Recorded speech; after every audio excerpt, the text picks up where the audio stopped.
Hi, hello, welcome to Max Material to CBSE Mathematics 13th chapter probability பார்த்துருக்கோம் 13.1 already 13 sum பார்த்தாச்சு இப்போ 14 to 17 last sums பார்த்துடலாம். Given the two numbers appearing on throwing two dice are different. So given that ன்னு சொல்லிட்டாங்க, அப்போ அதே நீங்கள் Fன்னு எடுத்துக்க வேண்டியதான்.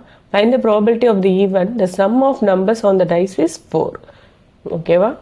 appearing on ரெண்டு dice, given that the two number appearing on throwing two dice, ஓகேவா, ரெண்டும் different number இருக்கணும்.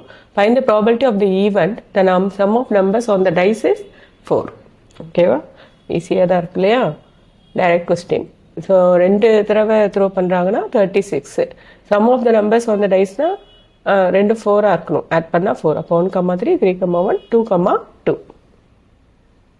So n of e equal to 3, p of e equal to n of e by n of s, 3 by 36. The numbers appearing on the dice are different. ஓகேவா, அப்போது சேமாக வருது என்னன்னு பார்த்தீங்கன்னா 1,1, 2,2, 3,3, 4,4, 5,5, 6,6. எப்போ எத்தனை இருக்குது? 6 இருக்குது. ஸோ அந்த சாம்பிள் ஸ்பேஸ்லேருந்து அந்த 6 நீங்கள் மைனஸ் பண்ணிட்டீங்கன்னா உங்களுக்கு கிடச்சிடும். மீதி இருக்கிற டேர்ம் எல்லாமே என்னது? டிஃப்ரெண்ட்டாக இருக்கிறது தான். ஓகேவா, அப்போ 36 minus 6 என்னது? 30. ஸோ பி ஆஃப் எஃப் என்னது? 30 by 36. இது நமக்கு easy.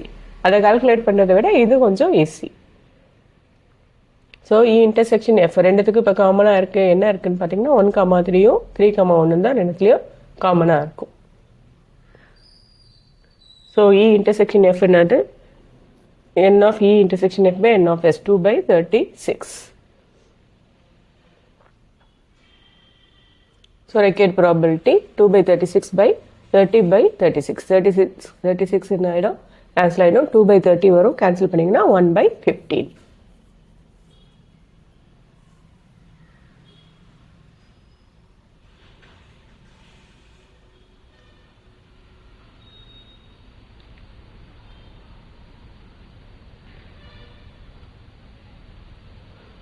Fifteenth question. Consider the experiment of throwing a die. If a multiple of 3 comes up, throw the die again.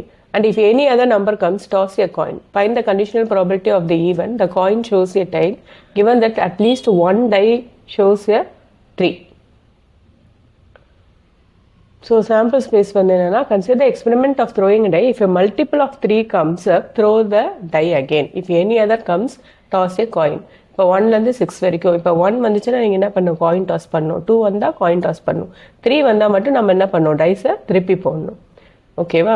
So அப்போ பார்த்தீங்கன்னா 1, ஹெட்டு 1, டெய்ல், 2, ஹெட்டு 2, டெய்ல். 3 வந்தால் நம்ம என்ன பண்ணணும்? டைஸை திரும்ப போடணும். அப்போ 3,1, 3,2, 3,3, 3,4, 3,5, 3,6. 4 வந்தால் மறுபடியும் என்ன பண்ணணும்? காயின் டாஸ் பண்ணணும். 4, h 4, t. 5 வந்தாலும் காயின் டாஸ் பண்ணணும். 5, h 5, t. இப்போ 6 வந்து மல்டிபிள் ஆஃப் 3. அப்போ 6,1, 6,2, 6,3, 6,4, 6,5, 6,6. ஸோ இதான் வந்து சாம்பிள் ஸ்பேஸ். ஓகேவா? காயின், இந்த காயின் ஷோஸ் ஏ டெய்ல்.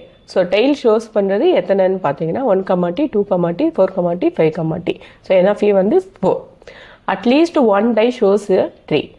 ரெண்டு டைஸில் ஒன்றாவது 3 இந்த நம்பரை காமிக்கணும். அப்போ அது என்னன்னு பார்த்தீங்கன்னா 3,1, 3,2, 3,3, 3,4, அட்லீஸ்ட் அதிகபட்சமாக கூட இருக்கலாம். அதனால 3,3 எடுத்திருக்கோம். 3,4, 3,5, 3,6, 6,3. ஸோ அது எவ்வளோ? 7. ஸோ இப்போ பி ஆஃப் ஈனா என்னது? 4 by. இப்போ இன்டர்செக்ஷன் வருதான்னு பார்த்தீங்கன்னா இன்டர்செக்ஷனே கிடையாது. அங்கே பாருங்கள் 1 இருக்குது, இங்கே 3 இருக்குது. ஸோ நம்ம கவலையே பட தேவையில்லை. n of s வந்து என்ன இருக்குது? 20 இருக்குது. 0 by எனி நம்பர் என்னது? 0 தான். அவ்வளோதான் சம். இப்போ 16 and 17 வந்து multiple source question. p of a 1/2, p of b is 0, p of a given b is என்னன்னு கேட்குறாங்க. ஓகேவா? ஸோ கண்டிஷனல் ப்ராபபிலிட்டி பார்த்தீங்கன்னா intersection b by p of b. p of a intersection b பற்றி நம்ம கவலையே இல்லை. கீழே என்னன்னு வருது? 0 இருக்குது. p of b என்ன கொடுத்துருக்காங்க? 0 கொடுத்துருக்காங்க. ஸோ இது வந்து என்னது? Not defined. 17 question. A and B are even such that P of A given B equal to P of B given A. So ரெண்டுத்துக்குமே உங்களுக்கு தெரியும் A intersection by P of B, B intersection A by P of B.